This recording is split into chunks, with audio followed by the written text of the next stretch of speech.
Been a difficult week. For those of you who read my Substack, my father passed away last weekend. I'm going to try to use and pay homage to the way he taught me to think. It really helped me in obviously my career, but really in particular, the way that I do these videos was given to me by my father, and I go through that in the Substack. So every little part of today will involve some conversation on it. Market weakness continued. The jobs report was this week, but we also got the JOLTS report. I think there was an interesting angle on that side. Energy, gold, and copper were up big on Friday, despite the fact that the dollar end rates were higher. I'll go through that. I'm going to give you some data filtering from two podcasts I listened to on the way to my to the funeral home for my father. It's an interesting take, in my opinion, in terms of the way two different podcasts, which would be viewed very differently, gave a very different message on what's important.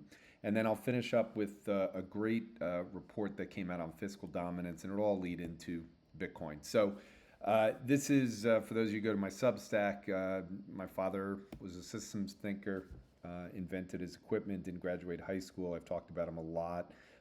Construction worker, but I go through a lot of the details. But he trained me a lot on game theory and data analytics, so you can read about it there. So for the month now, the S&P is down 1%. I bring this up again because sentiment has shifted dramatically because we've had now 2 months since the election month of, let's just say, a topping formation. Remember, December was very weak, and now we've got January down.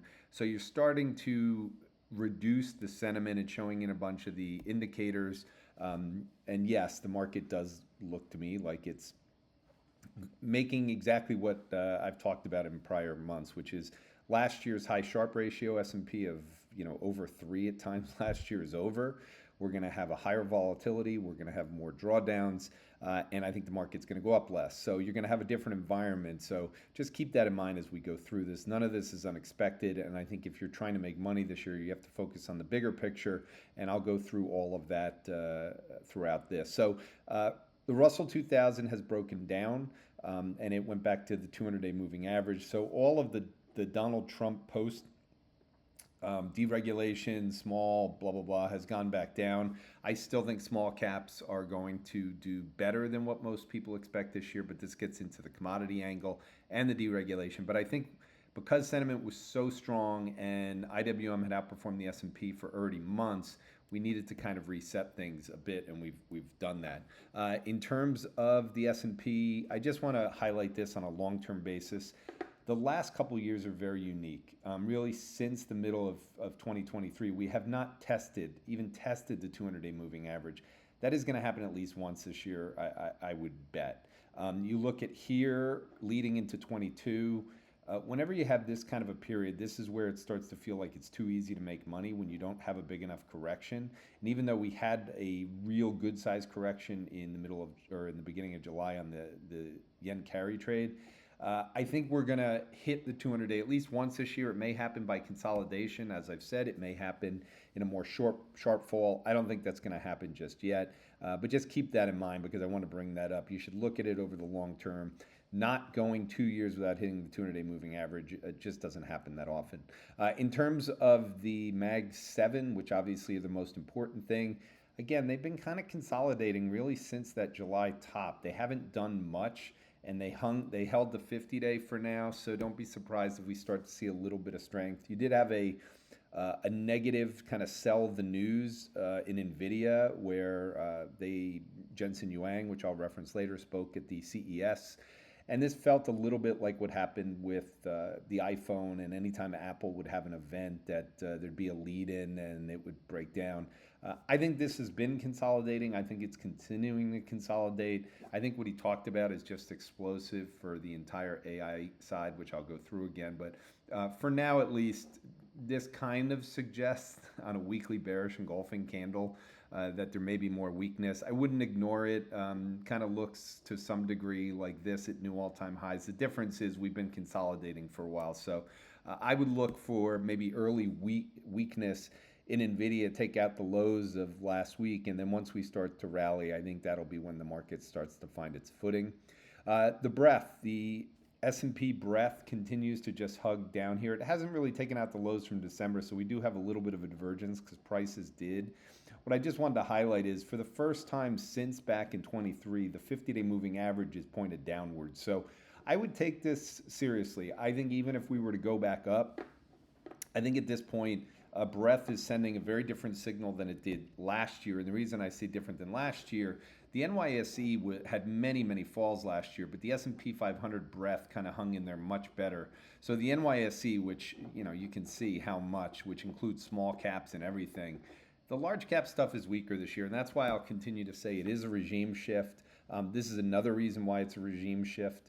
The momentums that I talked about in the first week of December as momentum peaking, this again is sector momentum. Healthcare really just continues to get bludgeoned. A lot of this has to do with the GLP stocks. It has to do with Trump. But regardless, you're looking to see signs that a regime has shifted. Even the green side here, the industrials remain there. You've got TMT, that's the tech side. Momentum has shifted, and it's not going to be as easy a year to just sit in things as it was last year. The 6-month rate of change, which I always use as a leading indicator for both the economy, but also a need for the market to reset. It had got up to very high levels last year in the early part of the year. We've been resetting now. So the 6-month rate of change is only up 4%, which means the S&P is up 4% relative to what it was 126 days ago, or 6 months worth of trading days. Don't be surprised if that continues to head towards zero as part of a correction. But this is the reason why when you look at things, the equity market, yes, it's having a correction. I think we're going to have more of them because it's had such a rally and because credit can't do any more than it has. So this is credit spreads, and this is the junkiest part. I always like to look at this because it tends to lead when we're going to start to see any kind of worry about the economy. This is saying we have no worry about companies' balance sheets. We don't have any worry, the crappiest companies' balance sheets. This is the junk spread index, which is still at the tightest levels ever. And then this is the triple C relative to high yield returns. So even the weakest of the weak of high yield is still hanging in there. And then on the MOVE index, if people were really thinking that 10-year rates are starting to impact the market, we're still hugging near the lows of the last 2 years on rates vol. So the rates vol market is telling you not to worry about 10-year rates, and I think this is people, again, getting a little bit over dramatic with both the dollar and 10-year yields. Any change in those two at this point, and the market's held up very well, and I'll show that later on, in particular Bitcoin. You're starting to hear about valuation. Whenever I hear about valuation as a tool to do the market, it's never worked. And I don't mean even slightly. I've been hearing this for years with people, and that's because the last time we had anything like this was back in the 01-02 when the S&P earnings were up at 3% or up at 30 plus in terms of the PE. So earnings yield of about 3%, 10-year yields were above that. So you're starting to get this where the earnings yield is below 10-year yields. But as I'm going to say, this is a completely different world than what we've seen for a while. Now, if you just go back over history and you look at how the S&P did when we were at kind of high valuations, if you factor in the fact that earnings grow, which is what is absolutely expected next year, and I completely expect a nice earnings growth year because nominal GDP is growing and because AI expenditures are still going on, and you've got accommodative Fed policy, and I do not see the Fed raising rates this year. I understand the probability has changed, but I fully expected that as I talked about the fact that inflation is not dead. So I would just look at it that way when you're going through things, that it's not that big.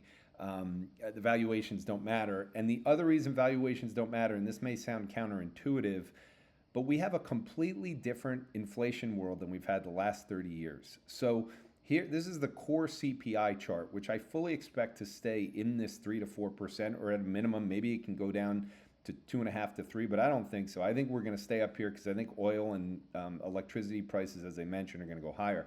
Well, this is core CPI going year over year all the way back to 1994. So this is 30 years of data. I picked 94 because this is when the internet started. We've been in a disinflation or deflation world. This has all changed now. And it's changed for a variety of reasons. Most of them have to do with the amount of money that was printed in this time period. But it also has some other reasons that are going to go on as I'm going to fill in. But I want to bring that up because you can't own bonds. So here's what the bond chart has done since that inflection point of the printing. If you've owned bonds, this is all bonds. This is the Barclays Ag including credit and sovereign bonds, you're down 3% in total return since the end of 19.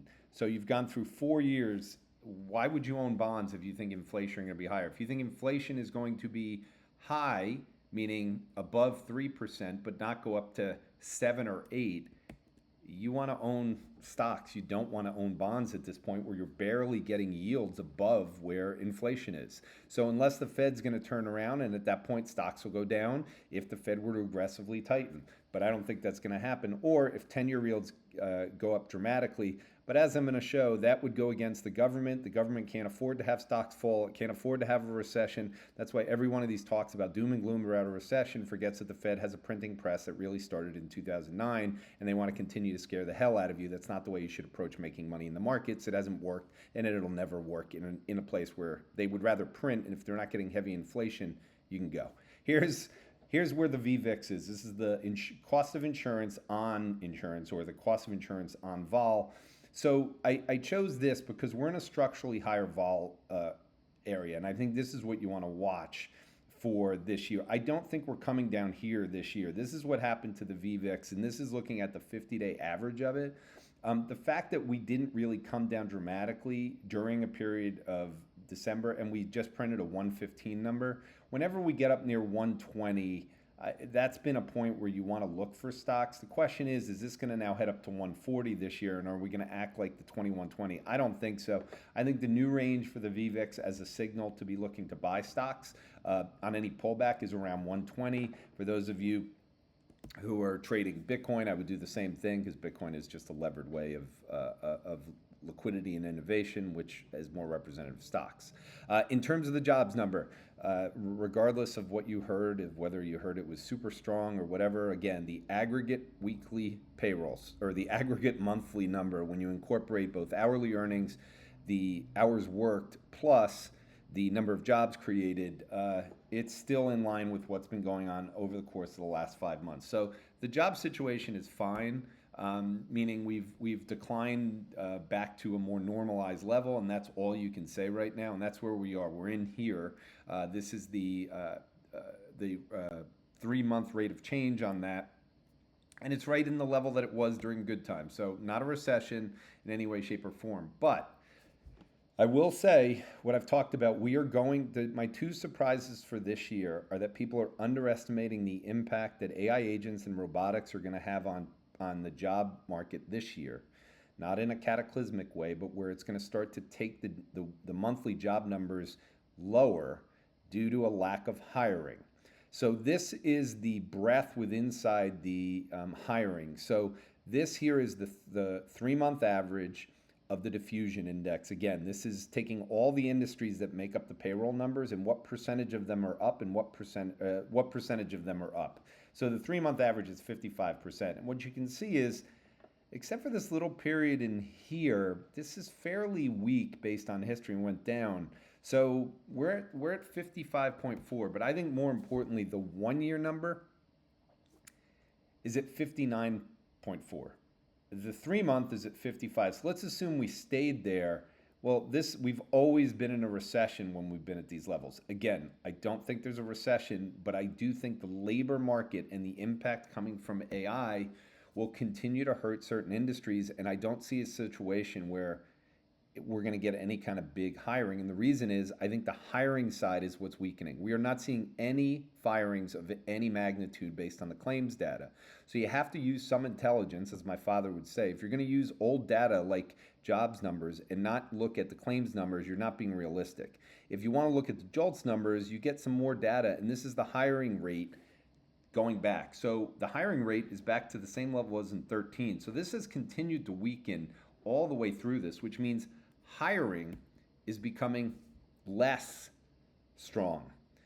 Not jobs firings, but hiring is less. And I think this is representative of companies and businesses that are trying to incorporate AI, or businesses that are starting up and are not hiring people because they're using AI. And as someone who's using it daily, I'm telling you, for what I want to do with my business from the consulting side for hedge funds, for asset managers, for family offices, to get them both to invest in Bitcoin, but also to show them how they can use AI. It's not to show them how to arbitrage the market and find ways to make money in some way that they think they have an advantage. It's really to find out how they can be more efficient and productive in their business, and that's the strength. I've shown the hiring, temp hiring, which is this orange line here. What I wanted to show is how correlated it is, and this is a completely separate data point, to the quits rate. So the quits rate has been going down, meaning people don't feel okay to quit their job. They feel like they might not get a job, which is the same as, or a different way of looking at hiring. These have all peaked around the same time, which was early in 22 before the Fed started to raise rates. And then you've got ChatGPT coming out. So yes, there's some impact from the economy from the rate hikes, and there's some side. But this is what I've said for years now, or since we had the rates go higher, which is inflation's going to stay higher, rates are going to stay higher than they should. And this is good. This is, I wrote a Darwinistic recession piece back in early September, where I talked about the fact that people have always complained about the fact that we're not getting rid of the weak. Well, you get rid of the weak through having AI and forcing these companies that are using debt or capitally intensive to have to go back and borrow money again. Normally what happens is we have a recession, a bunch of people get fired, the Fed comes in and they give money, but they lower rates to zero. This time, between AI and rates staying up at higher levels, you are going to squeeze, like a python, the life, or a boa constrictor, the life out of companies that are just not good and not efficient, and you're going to see more of them close over the next few years. And that's why I think the jobs situation from this point going forward can never get better. I think it only kind of stays in this muddle through where hiring is hard. And there were two news stories that I thought were interesting. The first one, these were both out this week, how analyst jobs are getting cut. If you go read this thing again, passive investing, AI have all conspired. So this is on the analyst side of research. This was an interview on one side of the companies, but this one, Wall Street job losses may top 200,000 as AI replaces roles. Chief Information and Technology Officers surveyed for Bloomberg Intelligence, and on average they expect a net 3% of their workforce to be cut. Bank profits could surge due to improved productivity. The reason I highlighted this is this report is talking about there being less jobs at banks. That's what improved productivity means.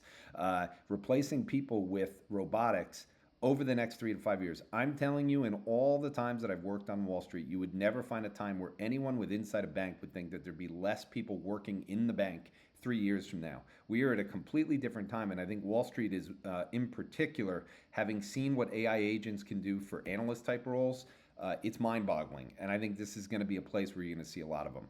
I mentioned in the beginning the commodity side. So this is the daily commodity mood for the BCOM, Bloomberg Commodity Index. The third biggest daily move in the last 2 years, and that was on a day when rates and the dollar were stronger.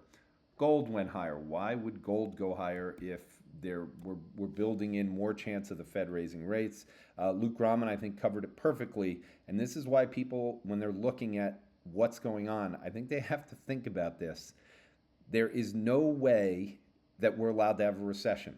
And the reason we're not allowed to have a recession is what Luke Rahman wrote. When rates rise sharply on a country whose interests like entitlement and current obligations were running greater than 100% of receipts, you do not sell gold on that sharp rise in the countries, you buy it.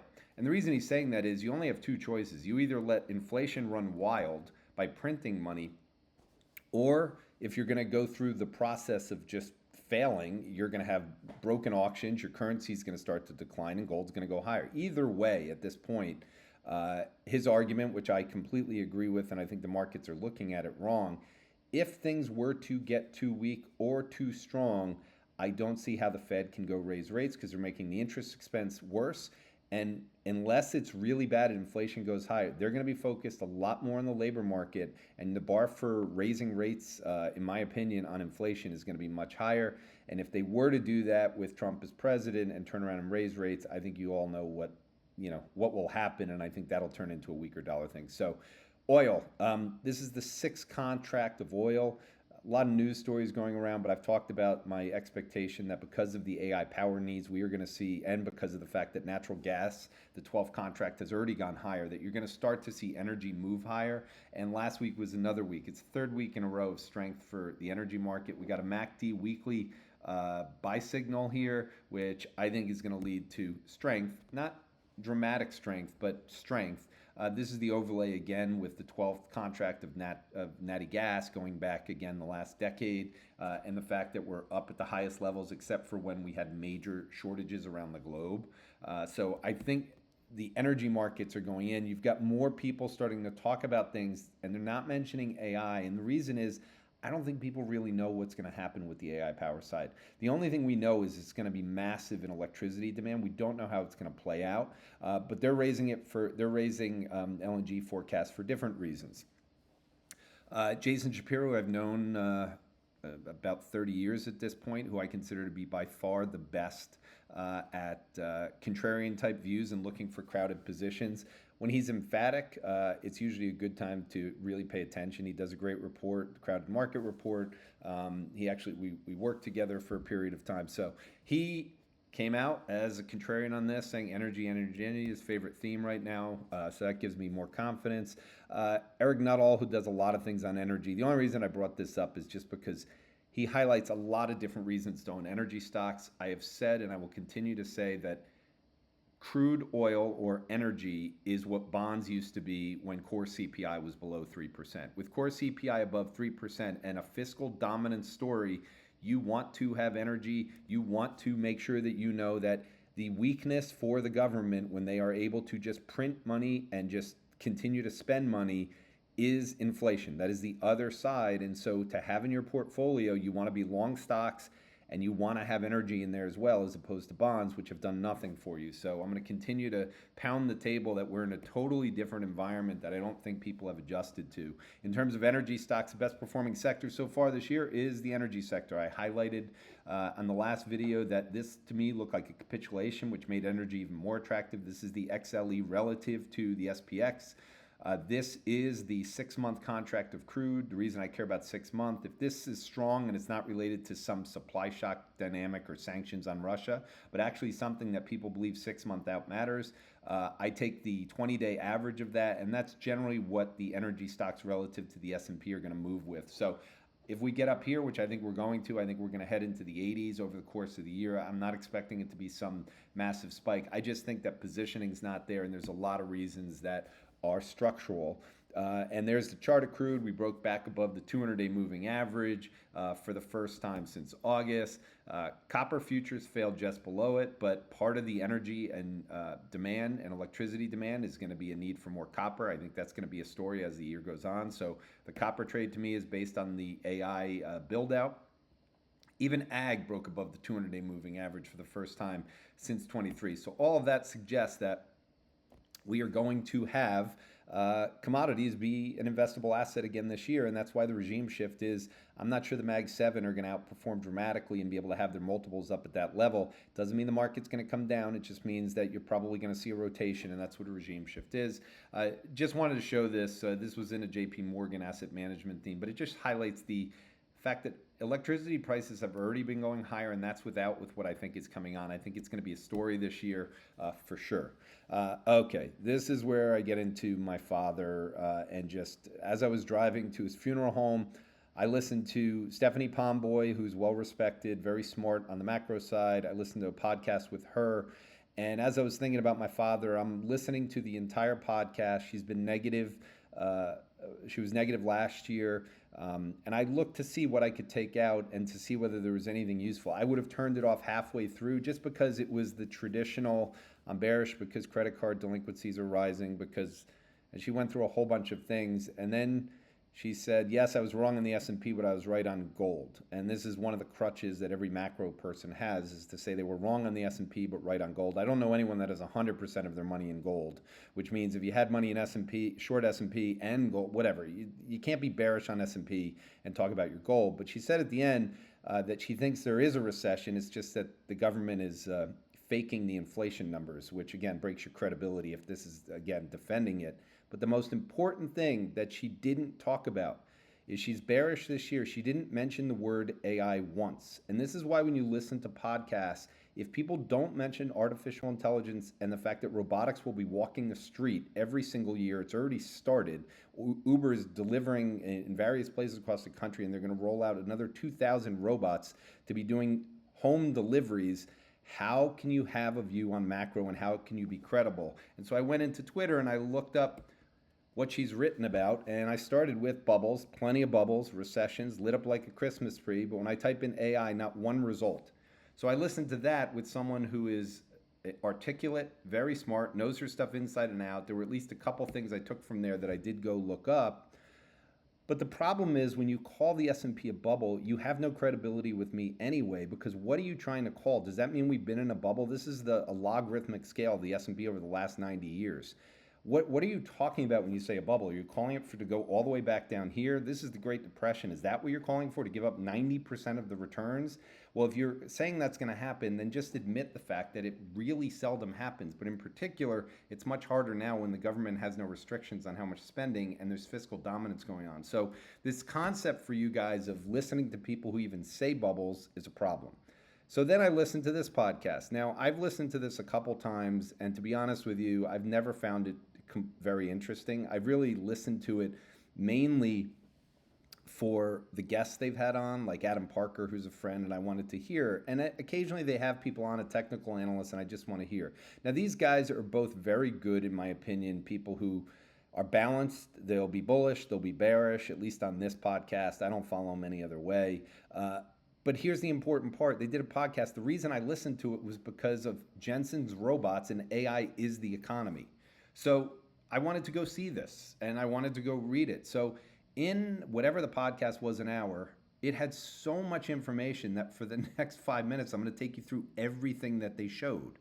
So first of all, they talked about this. This led to me listening to the whole thing. If you haven't done it, it was the most important news item for last week, to go listen to Jensen Huang. This is the Steve Jobs of our time, and NVIDIA does far more than chips, people, and you really have to go listen to what he said. I don't think the average person understands what's going on in NVIDIA. I do think the tech people get it, but I think the people who are trading and going through this, I don't think, unless they're technology-specific people, they're looking at NVIDIA as a bubble and when to fade it, and I think that's the main reason they keep it on, and that's why that bearish engulfing thing on good news is going to have people bearish, and I think it's going to suck people into something that, unless they're going to miss numbers and things are going to go on, and that's just not what I heard in terms of what's coming. It might be that way for the next 2 quarters, and maybe they will keep the first half weak, but I think as we get into the second age, as they talked about in the podcast, one of the statements he made, which is why if you look at the title, Homage to My Father, fuck yeah, I want a robot. At some point during this, one of them said to the other, do you want a robot? And he said, fuck yeah, I want a robot.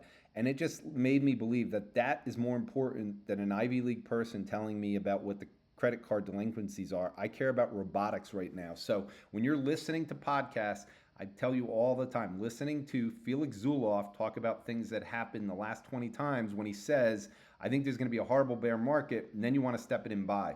That's how wealthy people made their money. They made their money by hoping there'd be recessions and cyclical declines so that they, with the money, could jump in while the people who don't have money lost their jobs. That is the opposite of what Bitcoin is, which is why I will continue to say, the more that AI accelerates, the angrier people get because of the distribution. The more that the government spends money to keep the market afloat, the angrier it makes people, the more they vote for people who are pro-crypto, and that's what we had. So here's the NVIDIA robotics thing. Go listen to it, but robotics are here. They mentioned on the podcast this article, which was great, on how much the AI boom is already starting to show up in GDP. This chart was in there, which basically just shows the data center structures. They're going to accelerate. That's the percentage of their already AI as a percentage of GDP, just using the data center side, which again is an expenditure side. It has nothing to do with the productivity side, is already 7% of GDP, or approaching 7% of GDP. AI adoption, they basically went through this and it led to a Morgan Stanley report in terms of how the adoption is going on AI relative to what the computers were and the internet. They brought up this. If you're trying to guess, is this spending boom going to end? They brought up the fact that an interview with the CEO from Broadcom said that it would be another 3 to 5 years of spending based on what his clients are saying. And these, obviously, they have the numbers in terms of the dollars.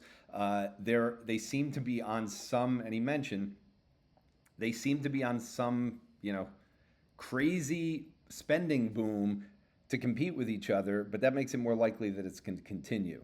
On on that podcast, they also brought up this Michael Sembalist, who I really didn't know until I heard him on their podcast. It was one of the people I had heard. I kind of liked what he had to say. He seemed to have a good brain where he was saying things that I hadn't heard. This is a very good report to look at. I would say looking at Henry McVeigh's in this one will give you a balanced picture with all the things that could go wrong and the things that could go right. He highlighted all of the things that would, what AI is going to do to change the world. He highlighted, again, this is a report in situational awareness. This guy worked, I believe, for OpenAI and then left in June, and he wrote this thing. Hundreds of millions of AGIs could automate AI research, compressing a decade of algorithmic process, magnitude is a matter of 1 year. The reason I keep bringing this up, decade to 1 year, this is why when you're sitting there being bearish, and we're going to be doing every single year what is equivalent to 10 years of innovation, based on what's going on in AI, to be negative on that when the S&P 500 is a representation of, my equation is about 70% innovation, 30% money supply. So if innovation and productivity are going, you're going to see profit margins, and with profit margins and money continuing to grow, you get the S&P up somewhere around 10%, maybe higher some years. If profit margins grow even more, it's going to be even bigger. He went through the AI adoption and talked about how important the Mag 7 is. But again, he highlighted you're getting no profit margin growth for non-tech. The tech ones are up here. Yes, you've had the mega cap names become a bigger portion. He goes, why? He talks about the fact of just how profitable this has been, and that free cash flow margins by decade, that we are in the biggest, that we came out of we're in the 2020s, continuing a trend which has gone on. So the productivity gains that have been coming violently since the 1990s, we've had them trending higher, but they started to accelerate, has been a function of technology. And he just goes through this again, just to say this isn't a bubble. There's actually free cash flow margins that are driving this. Deregulation he talked about. He said it's hard to measure, but it absolutely has a positive side to it. And he wanted to highlight all of this goes through just the regulatory agencies and the amount of friction that's been put in the government to intentionally slow things down. This has obviously become a story with the fires in California too, where you've got publicly, this is going to lead to just a ton of scrutiny on the way that regulations and things have been in place. I think you just have to remember that we are going to have a deregulation environment. And he brought up this great chart with Lena Khan, that this is what we were seeing in M&A activity before she got into the regime, and how it just completely collapsed, and how it's going to start to trend higher. We've got pending deals already going higher. So the fact that the new administration takes over very shortly, you can expect that this is going to be a bigger story. Now, I wanted to continue on this theme of anyone saying that so far this year, the European stocks have outperformed the equity market in the U.S. So anyone who was looking for a 3% trade to get long Europe and short the S&P, maybe they can lock it in now. You are basing your assumption that the productivity in Europe, which is non-existent, and this is just the productivity gains in Europe versus the U.S. The U.S. deserves to be having a stronger currency and having a stock market going up. If you think it's a bubble, you're betting on productivity to start to come down, or Europe's to start to take higher. All well and good, but that just doesn't seem like a likelihood, at least at this point.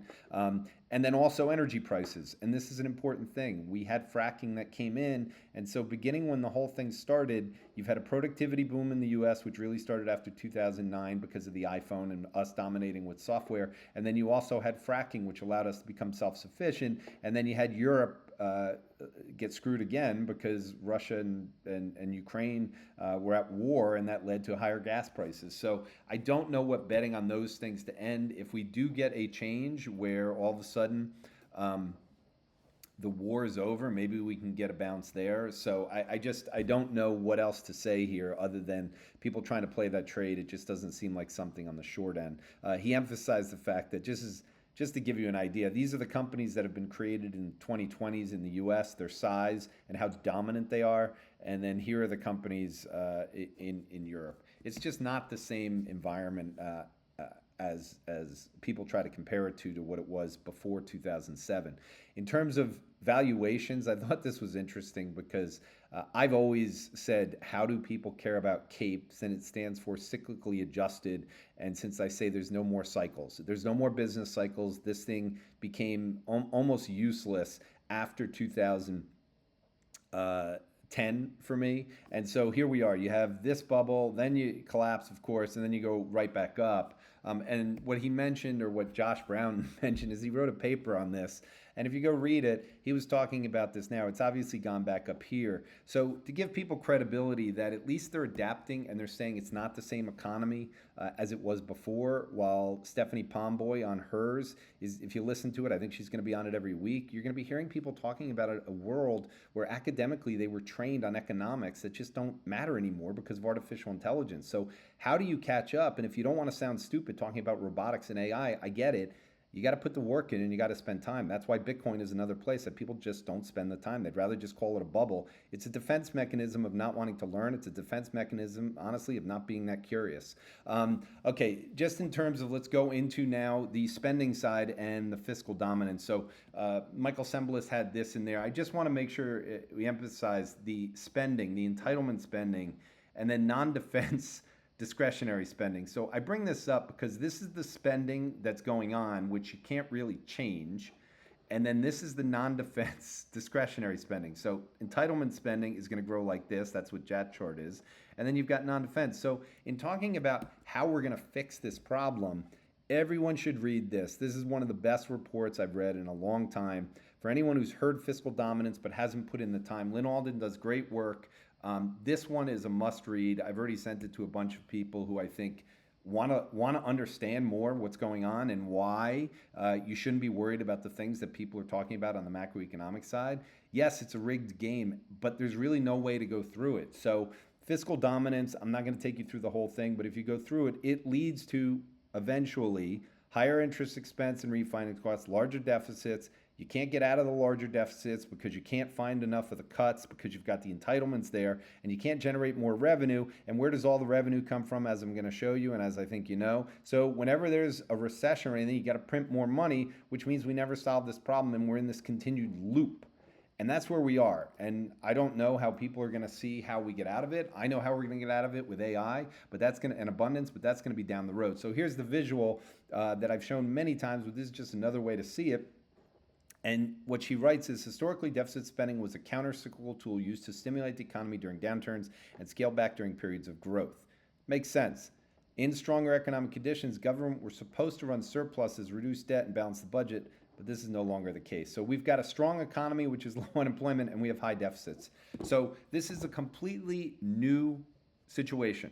Hasn't existed, but people are still going to talk about a normal recession and what's going on.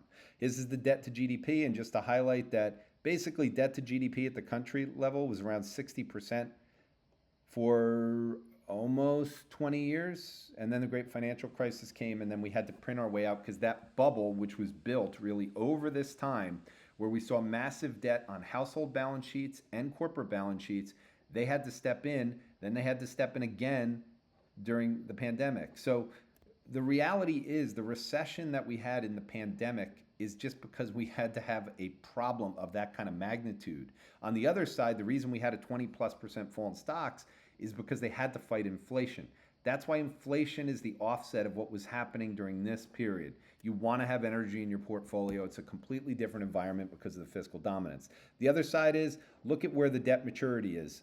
Notes, 3.8 years, 51%. Bills, less than 1 year, and then 1.5 years. So basically 75% of the debt is maturing within inside the next 4 years, which creates a problem in terms of you have to roll it over constantly, and there's not much freedom on what they can do, and they can't turn around and then start selling on the back end longer, because then rates are going to shoot higher, and that's why we have the problem we have now, that as 10-year rates go higher, guess who it hurts? It hurts people that need to get loans for housing. It hurts people that need to get loans for the autos. It continues to hurt the people that are not wealthy. And that's where the government gets voted out if they can't deal with inflation and deal with this. That is why we continue to have incumbents around the globe, because it's not just the US in this situation, it's all of the developed world, China included. And so we're spending more on interest than Medicare defense. We've talked about that. That is the trap you end up in. This didn't get a lot of attention, but I want you guys to realize Elon Musk says Doge probably won't find 2 trillion federal budget cuts. I don't think people really believed that he was going to be able to, but anyone, if there was anyone who could, this story says, as my father would tell me, the most important part is that the smartest man on the planet who's been able to do solar, do electric vehicles, fly us to Mars, build the largest supercomputer in the record amount of time. He looked at the problem for 2 weeks and said, we can't fix it. So we're stuck in fiscal dominance, and it was just basically said by Elon Musk this week that we're not going to be able to do it. Now, income tax revenues. I just want to highlight again that if we always talk about the expenditures, but you have to look at the revenues too. So the revenues in the US, what I want you to see is whenever the stock market goes down, like 2009, look what happens to the revenues. Revenues. So what do they have forecast from the budget group? They have revenues rising. The only way you can have revenues rising is if the S&P 500 goes higher. That's it. That's the only way you can have it. Payroll taxes, individual taxes. Okay, if jobs are going to start to become a problem with AI, guess what? The revenue side is we're going to be in deficit for a long time, no matter how you go. So when you're looking at it this way, this is how much they drop. And again, these periods are when the stock market falls. When the stock market becomes such a huge portion of people's net worth and it falls, there's just nothing else that can be done. So you're just stuck in this situation. So foreigners are fleeing. Foreign debt owners have been going down. And the only group that you can see that's buying, which Lynn Alden brings up, is Tether. So for people who haven't noticed, and I've talked about this, stable coin holdings, so the Tether's stable coin, it's part of the future. They are going higher, and that's because the people of the world still want to own the US dollar. The central banks and the governments may not be buying as much, but in the Bitcoin world, or in the crypto world, everyone around the globe still wants the US backing anything that they purchase there. And so it's over 99% backed by US dollars. Gold's number 2 and euro's number 3. They make up less than 1% combined. I mentioned the T-back again. I'm bringing this up because the Treasury Borrowing Committee was talking about this exact thing that Lynn Alden brought up, and this is the world. So when you guys have heard tokenization, you can save the screen, you can go through it. She brings this up in there. This is what the world's going to look like. So this is from the T-back report presented by actual financial people of what the world is going to look like. This is what it looked like when Stephanie Pomboy was talking about things. This is what it's going to look like going forward, and AI is going to accelerate us there. So everyone can fade it. They can say Bitcoin's not going to work, but unless they're paying attention, and the easiest way to know is, do they actually know what a stable coin is? If they don't, they're not worth listening to when it comes to Bitcoin, and they're certainly having a hard time of understanding what's happening to the fiat world. I just bring this up again because this is what Chamath made his big prediction on stablecoin adoption, and basically disrupting Visa and MasterCard. Just keep this in the back of your mind, because if we do see strength this year in stablecoins, it'll be interesting to see what happens with Visa and MasterCard. All right, final 7 pieces here. One of the largest, so this is Cambridge Associates. Matt Siegel highlights that in their outlook, they're advising and publishing bullish pieces on crypto and stablecoins in their outlook. This is very important to start getting more credibility with credible intermediaries that as of now have not talked about it. Goldman Sachs, 10 questions for multi-ad investors. Yes, it's one of the later ones, but Matt Siegel also points out they should have an allocation of 2.5 to 5 positions. It would have little impact on drawdowns versus 60-40. I've highlighted that multiple times even in my Bitcoin story, one of my earlier ones. So I think you're going to have more and more institutions. When you start having the people that consult them that are respected, like Cambridge and like Goldman, those are not 2 minor players in this. They're out there saying it. I think you're going to continue to see more and more people getting in. And once the government takes over and they're pro-crypto, it's going to be a major part of this. I just think your timing on there, I believe, again, it's going to be the best performing asset. I think this is going to be a major story over the 4 years of administration. You will own it at some point as I'm doing these videos if you don't own it now. This is just to highlight the distribution of who actually owns it. It is owned by individuals, and this is not wealthy individuals. This is dominated. There are about 500, 600 million users right now of crypto, and about the same amount in terms of owners of Bitcoin. You just have to realize that this has been owned by people around the globe at this point, in little places like El Salvador. Just go through the list and go read about it. Barely any businesses own it, almost no governments and other entities. So what you're left with is We haven't had the big institutions put it in, and it is absolutely a need to own sign. New Hampshire introduced a strategic Bitcoin reserve bill. They're just growing all the way around. The reason I'm bringing this up again, if you see what the government that is leaving decided they wanted to do. Now, let me just get through this and I'll get back to the thing. Caitlin Long, who I've referenced on here, you continue to watch her work. Very, very, very smart person who's been trying to get a bank done in there. I think it is critical to watch how she's posting about this stuff because she's the one that introduced me to Operation Choke Point and what was happening. And as you have, and as she's mentioning, the new FDIC vice chairman it confirmed Operation Choke Point. They're going to be going through this whole debanking thing. It's going to become more of a story. And the reason I bring this up is just before the administration is going to go out, this comes out this week. The DOJ has approved the sale of $6.5 billion worth of seized Silk Road Bitcoin. This is a buying opportunity to buy into this.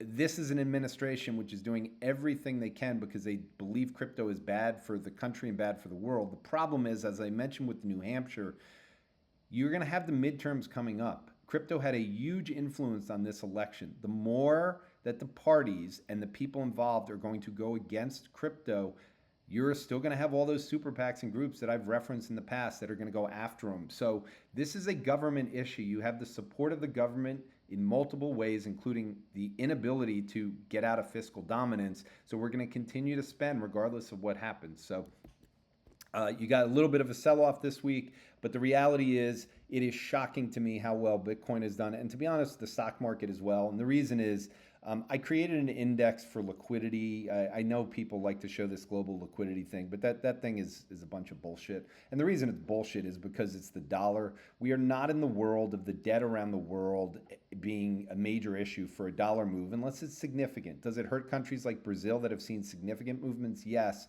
But that is not the way we're going to have a contagion breakout when everyone has the ability of at least printing, or their currency is just going to keep getting weaker and weaker. What I did is I took the dollar and took 10-year rates, and I put them together since those are the two things driving things. And what you've seen is this is inverted. This is the dollar and 10-year rates on a vol-adjusted weighting. So you have about 3 times as much influence from the dollar as you do the currency as an index. And this is Bitcoin overlaid with it. So really, beginning in here before the election, this is all Trump related.